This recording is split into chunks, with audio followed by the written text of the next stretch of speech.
বন্ধুরা, ভেবেছিলাম এই বিষয়টা নিয়ে আলোচনা করব না, এই বিষয়টা নিয়ে কোনো কথা বলবো না ভেবেছিলাম, কিন্তু এই বিষয়টা অনেক বড় আকার নিচ্ছে।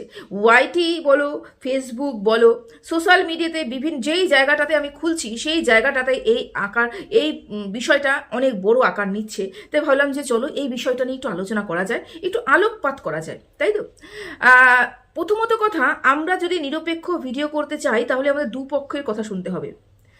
এই মুহূর্তে দাঁড়িয়ে দুপক্ষের কথা শোনাটা সম্ভব নয়, কারণ এক পক্ষ মুখ খুলেছে, এক পক্ষ বলেছে, এক পক্ষই কার্য করেছে, দ্বিতীয় পক্ষ গা ঢাকা দিয়ে বসে রয়েছে। সেই কারণেই কিছু কিছু মানুষ ভাগ হয়ে গেছে, কিছু মানুষ পুরোপুরি দেবলীলার তরফে চলে গেছে, কিছু মানুষ প্রবাহর তরফ থেকে কথা বলছে, এবং কিছু মানুষ দুপক্ষই কথা বলছে। মানে কিছু হতেও পারে আবার নাও হতে পারে, এরকম ব্যাপার। তবে আমি আমার কথা বলি, আজকে এই মুহূর্তে প্রবাহকে কেন সবাই দোষী সাব্যস্ত করছে? শুধুমাত্রই কি দেবলীনার বাড়ির লোকের জবানবন্দি দিয়ে, মানে দেবলীনার বাড়ির লোক, যে দেবলীনার দিদি, কাকা, দিদি, দাদা, মানে তারপরে ওই যে মা, তারপরে ওই যে তার সাথে কাজ করেন যারা, তারপরে সায়ক, শুধুমাত্র দেবলীনার সাথে যেই সব মানুষগুলো জুড়ে রয়েছে সেই সব মানুষগুলো যেই কথা বলছে, শুধুমাত্রই কি সেই কথার উপরে নির্ভর করেই মানুষ প্রবাহকে খারাপ বলছে, দোষী সাব্যস্ত করছে? না, এটা ব্যাপার নয়। কিন্তু ব্যাপারটা কি বলতো? ব্যাপারটা হচ্ছে, প্রবাহ যদি সত্যি সত্যি নির্দোষ হতো, প্রবাহ সত্যি সত্যি যদি মানে কোনো অন্যায় না করে থাকতো, তাহলে ভয় পাওয়ার কোনো কারণই ছিল না। এবার তোমরা বলবে ভয় কিভাবে পেয়েছে এবং তুমি কিভাবে বুঝলে? দেখো, ভয় এই কারণেই আমি বললাম, যদি প্রবাহ নির্ভীক থাকতো তাহলে এত বড় একটা ঘটনা হয়ে যাওয়ার পরেও প্রবাহর চুপ, এবং প্রবাহর পুরো পরিবার চুপ, সোশ্যাল মিডিয়াতে কোনো একটা পোস্ট নেই। প্রবাহ যদি মনে করতো প্রবাহ নির্দোষ, প্রবাহ তরফ থেকে কোনো দোষ হয়নি, দেবলীনারা পরিবার, দেবলীনা প্রবাহকে ফাঁসানোর চেষ্টা করছে, তাহলে প্রবাহর তরফ থেকে একটা পোস্ট অবশ্যই সোশ্যাল মিডিয়াতে আসতো। কারণ প্রবাহ জানে সোশ্যাল মিডিয়ার ক্ষমতাটা কত দূর, প্রবাহ জানে সোশ্যাল মিডিয়াতে যদি ওর সম্বন্ধে চিৎকার উঠে যায় সেটা কত দূর চলে যেতে পারে। সেটাকে আটকানোর জন্য, ও যে নির্দোষ সেটা প্রমাণ করার জন্য ও একটা পোস্ট কিন্তু অবশ্যই করতো, কিন্তু সেই পোস্টটা ও করেনি। প্রবাহের মধ্যে আমি কি দেখতে পেয়েছি? প্রবাহের মধ্যে দেখতে পেয়েছি গা ছাড়া ভাব, প্রবাহের মধ্যে দেখতে পেয়েছি যে ও গেছে তো গেছে, ভালো হয়েছে বাবা, আমি আমার মতো থাকিনি। এই যে প্রবাহ, ওর ক্যারেক্টারটা যতটুকু আমি বুঝতে পেলাম, আগে সেরকম পরিমাণে দেখতাম না, অল্প একটু দেখতাম, তবে এই যে কয়েকদিন ধরে, 3-4 দিন ধরে যে ওকে এতটা ঘাটাঘাটি করেছে, এতটুকু আমি বুঝতে পেরেছি ও খুব নিজেকে ভালোবাসে। প্রবাহ খুব নিজেকে ভালোবাসে, এবং প্রবাহর আশেপাশে যে যাই কি হয়ে যাক না কেন, প্রবাহ কিন্তু তাতে কোনো ব্যাপার নেই। আমি খাবো, আমি ঘুমাবো, আমি রেস্ট করব, আমি ভালো জামা কাপড় পরবো, আমি ভালো পারফিউম ইউজ করব, আমি ঘুরতে যাব, এই আমি কেন্দ্রিক ব্যাপারটা কিন্তু ওই পুরুষ মানুষটার মধ্যে রয়েছে, এটা কিন্তু মানতে হবে। প্রবাহকে দোষারোপ করার আরও একটা কারণ, সেটা হচ্ছে একটা স্বামী স্ত্রী, মানে একজোড়া স্বামী স্ত্রীর মধ্যে যদি সম্পর্কটা ভীষণ পরিমাণে খারাপ হয়ে যায়, ভীষণ পরিমাণে খারাপ হয়ে যায়, তারপরেও কিন্তু সেই স্বামীটা আমার মনে হয় নৈতিক দায়িত্ব কর্তব্যর মধ্যে দিয়ে যা যদি যেয়ে থাকে, মানে তার মধ্যে যদি সেই বোধটা থাকে, তাহলে ওই স্ত্রীকে কমপক্ষে একবার কল বা SMS করে বা কোনো রকমভাবে যোগাযোগ করার চেষ্টা করে, কারো থ্রুতে হোক চেষ্টা করে খোঁজ নেওয়ার চেষ্টাটা কিন্তু অবশ্যই সে করতো। যদি প্রবাহর মধ্যে সেই সেন্সটা কাজ করতো যে আমার ওয়াইফ, যার সাথে আমি প্রেম করে বিয়ে করেছি, তাকে আমার ভালো নাই লাগতে পারে, তার সাথে এখন আমার মনামনি নাই হতে পারে, তাকে আমার পছন্দ নাই হতে পারে, তাহলে কি করতে হবে? সে এত বড় যখন একটা সিদ্ধান্ত নিয়ে নিয়েছে, আমার কারণে নিয়েছে, তাহলে আমি কমপক্ষে ডাইরেক্ট যদি কথা না বলতে পারি, আমি ইনডাইরেক্টলি কারোর থ্রুতে বা কারোর দ্বারাও কথা বলতেই পারি, বা কনফারেন্সেও কথা বলতে পারি, বা কিছু না কিছু তো ভাবে ওর কাছে আমি আমার বক্তব্যটা পৌঁছতে পারি, বা আমি যে খোঁজ নিয়েছি সেটা যাতে ও জানতে পারে এবং বুঝতে পারে, একটু শান্ত হয়। সেটা প্রবাহ করেছে কি? প্রবাহ কিন্তু করেনি, প্রবাহ কিন্তু চুপ।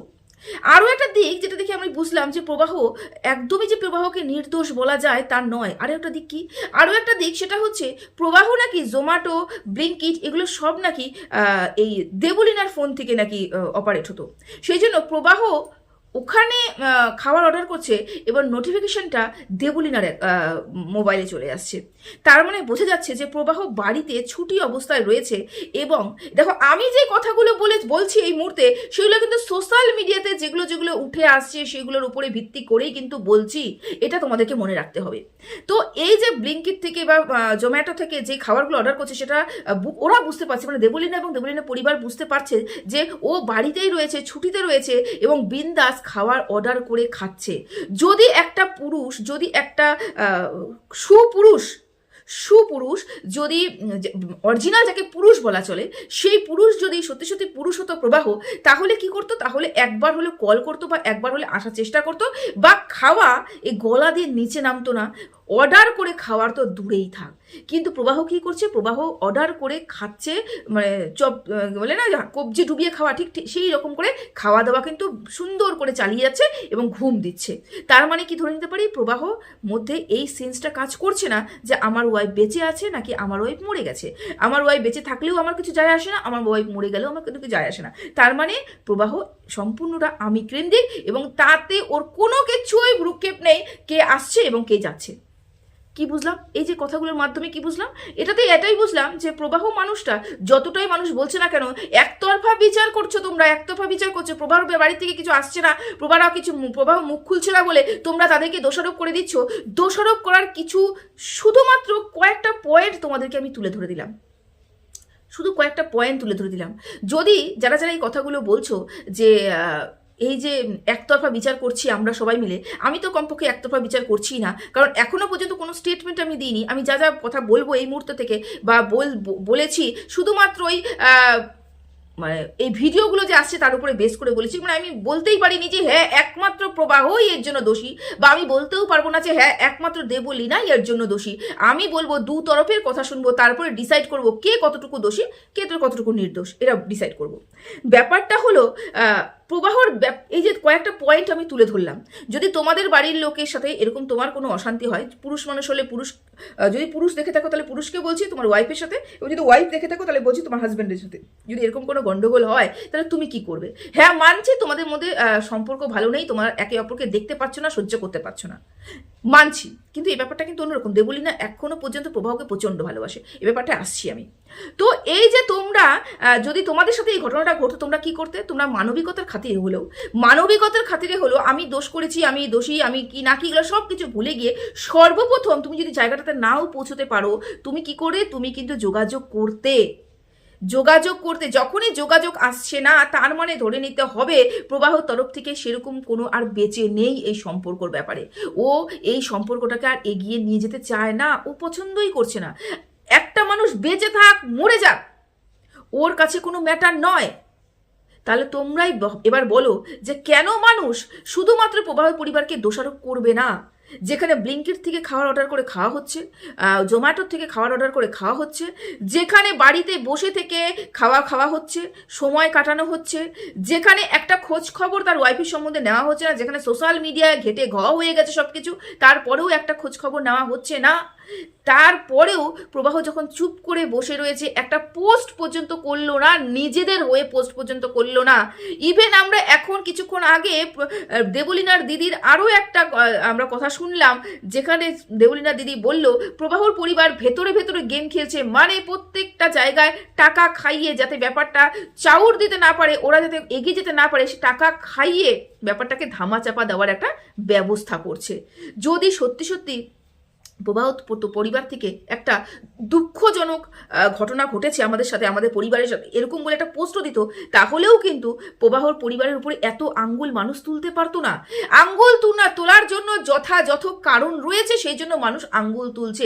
তারপরেও তোমরা যারা যারা বলছো যে দুপক্ষ বিচার করা উচিত, আমি হ্যাঁ তোমাদের সাথে সহমত, দুপক্ষ বিচার করা উচিত, কিন্তু এক পক্ষ দেবলীনার কথা শুনেছি এবং দ্বিতীয় পক্ষ প্রবাহর এই 3-4 দিনে যে অ্যাক্টিভিটি, সেটা দেখে আমি কমপক্ষে এতটুকু তো শিওর হয়ে গেলাম যে প্রবাহ খুব একটা সুবিধার লোক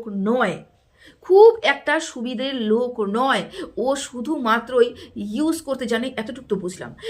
থাকলো ওর প্রতি দেবলীনার প্রতি প্রবাহের ব্যবহার, সেই ব্যবহারটা কিন্তু আমরা কয়েকটা রিলস যখন আমি ঘাটাঘাটি করলাম, সেখান থেকে বুঝে উঠতে পারলাম তার একটা খুব নাকুচু ব্যাপারটা রয়েছে, খুব নাকুচি ব্যাপারটা রয়েছে। মানে যখনই ওয়াইফ কোনো কিছু এনে দিচ্ছে, দেখো ভালোবেসে যদি আমাকে কেউ একটা গোলাপ ফুল এনে দেয়, আমার কাছে কিন্তু সেটাই অনেক বড় পাওনা। কারণ কি, ওর মধ্যে আমার ভালোবাসার মানুষ ভালোবাসা দিয়ে সেই জিনিসটা আমাকে প্রেজেন্ট করেছে। তার মানে তার মধ্যে আমার প্রচুর আবেগ, সেই মানুষটারও আবেগ কাজ করছে এবং আমারও আবেগ কাজ করবে, তাই সেটাই আমার কাছে অনেক। কিন্তু আমি দেখেছি দেবলীনা যদি হাজার টাকার জিনিসও পর্যন্ত কিনে দিয়ে নিয়ে আসতো, সেখানেও না কুচি করতো, সেটাও পছন্দ হয়নি বলতো। এবং প্রতিটা ক্ষেত্রে একটা খুঁতখুঁতানি ব্যাপার আমি কিন্তু প্রবাহর চোখে মুখে লক্ষ্য করতে পেরেছি। এই একটা ব্যাপার যেই কারণে আমি বলেছি যে দেবলীনার উপরে মানসিক একটা অত্যাচার কিন্তু চলেছে, বুঝতে পেরেছো? যাই হোক, এবার আসি দেবলীনার ব্যাপারে। দেবলীনার ব্যাপারটা আমি একটু কনফিউজ। তার কারণ কি বলতো, ওর মা এবং ওর দিদি বলেছে, অনেকে এই ব্যাপারটা নিয়ে একটু আলোচনা করেছে যে প্রথমে তোমরা বললে তোমরা কেস করতে গেছো, 5 ঘন্টা চন্দননগরে তোমরা বসেছিলে, কিন্তু সেখান থেকে কোনো কেস নেওয়া হলো না। তার কারণ তাকে দেবলীনাকে, মানে যে ভিকটিম, তাকে হচ্ছে উপস্থিত থাকতে হবে, সেই কারণে কেস নেওয়া হলো না। তারপরে তোমরা বললে যে আমরা আর কোনো কেস করতে চাই না। এই ব্যাপারটা নিয়ে কিছু জল্পনা কল্পনা অনেকের মধ্যেই আমি দেখতে পেয়েছি। তার এই জল্পনা কল্পনা অবশ্য আমি এইভাবেই করতে চাই যে দেখো, প্রথমত মা বাবা যখনই দেখেছে আমার মেয়ে এরকম একটা সর্বনাশের পথে চলে গেছে, আমার মেয়ে এরকম একটা ঘটনা ঘটিয়ে ফেলেছে, তখন মা বাবার কোনো কিছু দিক বিদিক শূন্য হয়ে গিয়ে মা বাবা সর্বপ্রথমে চেয়েছে যার জন্য হয়েছে তাকে আমি শাস্তি দেবো, এরকম একটা পদক্ষেপ আমি তুলবো। এটা প্রত্যেকটা মা বাবার ক্ষেত্রেই হয়ে থাকে। কিন্তু যখনই জ্ঞান ফিরেছে এবং যার হয়ে থানায় গিয়েছিল জিডি করতে, সে প্রথম কথা বলেছে প্রবাহ কোথায়। প্রবাহর একটা মেসেজও আসলো না। আমাকে যদি প্রবাহ এখনো আমার কাছে ক্ষমা চেয়ে নেয়, প্রবাহ যদি আমার কাছে এখনো এসে বলে আমি ভুল করেছি, আমি কিন্তু প্রবাহর সাথে চলে যাব, তাহলে ওই পরিবারের লোক দ্বিতীয়বার আর কোনোদিনও ওই থানাতে যাবে না। তার কারণ কি, যেই জিনিসটা সম্বল করে আমি এগিয়ে যাব, যেই হাতিয়ারটাকে সম্বল করে আমি যুদ্ধে নামবো, সেই হাতিয়ারই যদি নড়বড়ে হয়, আমি যুদ্ধতে জয় হতে পারবো না। এই হচ্ছে ব্যাপার। দেবলীনা ঠিক নেই মিন্স দেবলীনার মতের ঠিক নেই, মানে দেবলীনা প্রবাহর উপরে এতটাই মেন্টালি কি বলবো, অ্যাটাচড প্রবাহর সাথে, মানে দেবলীনা এতটাই ভালোবেসে ফেলেছে, অন্ধ ভালোবাসা বলে না, ঠিক অন্ধ ভালোবেসে ফেলেছে, যেখান থেকে ও বেরিয়ে আসতে পারছে না।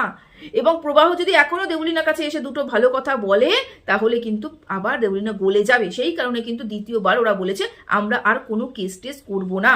তার কারণ বোনকে আমরা ভরসাই করতে পারছি না, বোন কখন আবার চলে যাবে, কখন ছেলেটা ফোন করবে, কখন চলে যাবে। এবং যদি নিজেকে বাঁচাতে চায় প্রবাহ, যদি সমস্ত কিছু নিট অ্যান্ড ক্লিন করে নিজেকে বাঁচাতে চায় এবং তার চাকরির জায়গাটা সে বহাল রাখতে চায়, তাহলে কিন্তু প্রবাহ জানে যে আমার একটাই হাতিয়ার, সেটা দেবলীনা আমার প্রতি দুর্বল, আমি দেবলীনাকে ইউজ করতেই পারি। দেবলীনা আমার প্রতি যে ভালোবাসা, আমি যদি একটা কল করি, একটা SMS করি, বলে দিই সরি বাবু আমার ভুল হয়ে গেছে, আমার ক্ষমা করতে, নেক্সট টাইম আর হবে না, দেবলীনা গলে যাবে, আবার প্রবাহর কাছে পৌঁছে যাবে, প্রবাহ সব কিছু পরিষ্কার হয়ে যাবে, ধুয়ে মুছে সব কিছু পরিষ্কার হয়ে যাবে। এই গেমটা প্রবাহ খেলতেই পারে নিজেকে নিট অ্যান্ড ক্লিন করতে। কিন্তু ব্যাপারটা হলো, এই মুহূর্তে দেবলীনার দিদির কাছ থেকে যেটা আমি শুনতে পেলাম, সেটা হচ্ছে দেবলীনার দিদি বলছে যে প্রবাহর বাড়ির লোক কোনোদিনও দেবলীনাকে সেই পরিমাণে পছন্দ করতো না। তাহলে ব্যাপারটা হলো, পছন্দ যে মেয়েটাকে করছে না বাড়ির লোক, সেই বাড়ির লোকের কাছে বা সেই প্রবাহর কাছে দেবলীনা যাওয়ার জন্য এতটা উদ্বিগ্ন কেন এই ভালোবাসাটা? আমরা জানি, আমরা যারা এই মুহূর্তে একটু আমার যতটুকু মনে হচ্ছে, প্রবাহ অবশ্যই দেবলীনা একটা ডিপ্রেশনে চলে গেছে। ডিপ্রেশনে না গেলে এই কাজগুলো করতো না, এবং সুন্দর করে গুছিয়ে প্ল্যান করে কাজটা করেছে। যারা বলছো যে এই 78টা পিল খেলে পরে কেউ বাঁচে না, এটা একদম বাস্তব কথা বলেছে। তবে তার দেবলীনা দিদিও বলেছে যে এই পিলগুলো খুব লাইট এবং খুব লাইট একটা পিল, এবং সেটা প্রতিদিন ও জমাতো, মানে এই প্ল্যানিংটা কিন্তু আজকের থেকে নয়, মানে বিয়ে হয়েছে 1 বছর থেকে, আমার মনে হয় 6 মাস পরের থেকেই ও প্ল্যানটা করছে যে আমি জমাবো এবং একবারে মুড়ির মতন খেয়ে আমি উড়ে চলে যাব, এরকম একটা ব্যাপার ও করেছে। এবং এই ব্যাপারটা হচ্ছে ডিপ্রেশনের থেকে, দেবলীনা সম্পূর্ণ ডিপ্রেসড। এই মুহূর্তে দেবলীনার মানসিক পরিস্থিতি একদমই ভালো নেই, যেটা দেবলীনা দিদি বলল। এবার আসি দেবলীনা দিদিকে আমি কথা বলতে, সেটা হচ্ছে দেবলীনা দিদি বলল তোমরা না প্লিজ দেবলীনাকে বাঁচতে দাও, তোমরা এই ধরনের কমেন্ট করো না যে দেবলীনা মরে যাক, দেবলীনা আবার অ্যাটেম্প্ট করুক, দেবলীনা এই অ্যাটেম্পটটা যে করেছে এটা ভুল করেছে, ভুল রাস্তায় অ্যাটেম্প্ট করেছে, ও অন্য রাস্তায় গিয়ে অ্যাটেম্প্ট করুক, তাহলে অ্যাটেম্প্ট করুক, ও উপরে চলে যাবে, এই যে মানুষ প্ররোচনা দিচ্ছ এগুলো করো না। তা আমি বলি কি দেবলীনা দিদিকে আমি একটা কথা বলতে চাই, সেটা হচ্ছে এটা সোশ্যাল মিডিয়া, এটা সোশ্যাল মিডিয়ায় এখানে যে কথাগুলো বেরিয়ে আসে সেই কথাগুলো কিন্তু উপরে টিপ্পনি কাটে প্রত্যেকটা পাবলিক, এটা পুরোপুরি পাবলিক হয়ে গেছে ব্যাপারটা। এই পাবলিকের মুখে তুমি কোনোদিনও আটকাতে পারবে না, জি ব্লক করতে পারবে না, এই পাবলিক মুখ কোনোদিনও বন্ধ হবে না। যতদিন ব্যাপারটা থাকবে যতদিন দেবলীনা বাঁচবে ততদিন দেবলীনাকে কোনো না কোনো জায়গায় কোনো না কোনো পরিস্থিতির মধ্যে পড়লে পরেই এই কথাগুলো শুনতেই হবে, কারণ এই ব্যাপারটা পাবলিক হয়েছে, এটা শুনতে হবে। তুমি বলতেই পারো না যে আমাকে বলো না, হ্যাঁ যারা যে যেরকম বলছে সে তার মানসিকতা পরিচয় দিচ্ছে, এটা তো অবশ্যই বলবো, কাউকে এরকম করে প্ররোচনা দেওয়াটা একদমই উচিত নয়। তবে মানুষের মুখ আটকানোর থেকে বেটার হবে দেবলীনাকে সোশ্যাল মিডিয়া থেকে বাইরে রাখা। তুমি যে বলছো দেবলীনা দিদিকে আমি বলছি, তুমি যে বলছো দেবলীনাকে এগুলো বলো না, ও নিতে পারবে না, এগুলো শুনলে পরে সহ্য করতে পারবে না, আমি বলি কি মানুষের মুখ তুমি আটকাতে পারবে না, মানুষের মুখ তুমি কোনোদিনও বন্ধ করতে পারবে না। তুমি কি করতে পারবে, তুমি তোমার বোনকে সোশ্যাল মিডিয়া থেকে বিরত রাখতে পারবে। যেহেতু পাবলিক হয়ে গেছে মানুষের মুখ আটকাবে না, যার যেরকম মানসিকতা মুখ থেকে সেরকম কথা বেরোবে। তুমি ভালো বললে তারা ভালো বলবে না, তুমি তাদের মানসিকতা চেঞ্জ করতে পারবে না। কি করতে পারবে, যেটা তোমার সাধ্যে রয়েছে, তুমি তোমার বোনকে এই ব্যাপারটা থেকে বিরত রাখতে পারবে। দ্বিতীয়ত কথা তুমি বলছো আমার বোনকে এখন আমার বোনের সাথে যারা দেখা করতে চাইছো কিন্তু দেখা করতে পারবে, কিন্তু ডক্টর বলেছে এখন কারোর সাথে দেখা সাক্ষাৎ নয়, কোনো সোশ্যাল মিডিয়া নয়, কোনো কিছু না, সবকিছু থেকে দূরে রাখতে। তা প্রথমে এই কথাগুলো বলার আগে তোমাকে চিন্তা করতে হবে তোমারই বোনের বন্ধু মানে সায়ক প্রতিটা মুহূর্তে যখনই ব্লগিং করছে তোমার বোনের মুখটা সবার প্রথমে দিচ্ছে, তাহলে বন্ধ তুমি তোমার ঘর থেকে শুরু করো আগে, তাহলে পরকে বলতে পারবে, তাই না? আগে তোমার ঘরকে তোমাকে সামলাতে হবে, তারপরে তুমি পরকে সামলাতে পারবে। তুমি তোমার বন্ধুদের মানে তোমার বোনের বন্ধুদেরকে আগে বলো, তুমি আসছো দেখা করছো খোঁজ খবর নিচ্ছ, বাইরে গিয়ে তোমরা আমার বোনের সম্বন্ধে বলতেই পারো, কিন্তু আমার বোনের ফেসটাও রিভিল করো না, বোনের সামনে ক্যামেরাটা মুখের সামনে ধরো না। ও মেন্টালি ডিপ্রেসড রয়েছে, আমরা দেখেই বুঝতে পারছি। ও একবারের জায়গায় 3বার হসপিটালে থাকা অবস্থাতেও 3বার এরকম কাজটা করতে চলেছে, আবার অ্যাটেম্প্ট করেছে, তাহলে ওর মানসিক পরিস্থিতি খুব একটা ভালো নয়। সেখানে কিভাবে তোমরা অ্যালাউ করছো তার বান্ধবী তোর বন্ধুরা গিয়ে ক্যামেরাটা তোমার বোনের মুখের উপরে তুলে সেখানে ব্লক করছে, কিভাবে অ্যালাউ করছো? তাই বলে কি মানুষকে বলার আগে ঘরকে সামলাতে হবে। 3 নম্বর কথা, যদি তোমাদের এই কথাটা বিশ্বাস হয়েই থাকে যে তোমরা জেনেই থাকো যে বোন তার হাজবেন্ডকে ভীষণ ভালোবাসে, আজকে যদি আমার বোনের হাজবেন্ড বোনকে ডাক দেয়, ইশারা দেয়, ভালোবেসে একটুখানি ডাক দেয়, আমার বোন ছুটে চলে যাবে, আমার বোন পাগলের মতন ভালোবাসে, তাহলে তোমাদের এখানেই স্টপ হওয়া উচিত। তার কারণ কি, এই যে সম্পর্কগুলো যে তৈরি হয়েছে বা তোমার বোন যতটাই ভালোবাসছে তার হাজবেন্ডকে, সেই ভালোবাসার দিকে তাকিয়েও তোমাদের চুপ হয়ে থাকাটা উচিত ছিল, একদম উচিত ছিল। তোমার বোন যা করেছে যা বলেছে অতটুকুই থামা চাপা দেওয়া উচিত ছিল তোমাদের। তোমরা কি করেছো, তোমরা মা মেয়ে সবাই মিলে এসে বাইরে ইন ডিটেলস সব কিছু বলেছো এবং বলে চলেছো। লাভটা কি হবে? তোমাদের মনে হয় সোশ্যাল মিডিয়াতে এত কিছু বলে কোনো লাভ হবে? আমার মনে হয় না কোনো লাভ হবে, ক্ষতি হবে, এর থেকে বেশি আর কিছুই হবে না। কার ক্ষতি হবে? তোমার বোনের ক্ষতি হবে। কিভাবে ক্ষতি হবে? তার মানসিক পরিস্থিতি ক্ষতি হবে, তার সাংসারিক ক্ষতি তো করেই ফেলেছো। দেখো, যেখানে সংসার করা যায় না সেখানে তোমার বোন সেখান থেকে বেরিয়ে আসার চেষ্টা করেছে, কিন্তু পারেনি বলেই এই রাস্তা এই পন্থা অবলম্বন করেছে। সেই কারণেই বলছি যে বোন যেহেতু তাকে প্রচণ্ড পরিমাণে ভালোবাসে এবং তোমরা যেহেতু এটা 200% শিওর যে আমার বোন জামাই যদি বোনকে ডাকে বোন চলে যাবে, তাহলে তোমাদের উচিত ছিল খুব বুঝে শুনে কাজ করা। যদি সত্যি এই ব্যাপারটা হওয়ার পরে বোনের সাথে বোনের জামাই মিল হয়ে যেত তাহলেও ব্যাপারটা ছিল, কিন্তু তা না হওয়ার কারণ একটাই আমি মনে করতে পারি, সেটা হচ্ছে তোমাদের এই একের পর এক সাক্ষাৎকারে তোমরা এমন ভেতরের খবর বলছো, যদি কোনো আশাও বেঁচে থাকতো সেই আশাটাও আর বেঁচে নেই। হঠকারিতার সিদ্ধান্তে কোনোদিনও কোনো ভালো কিছু হয়নি।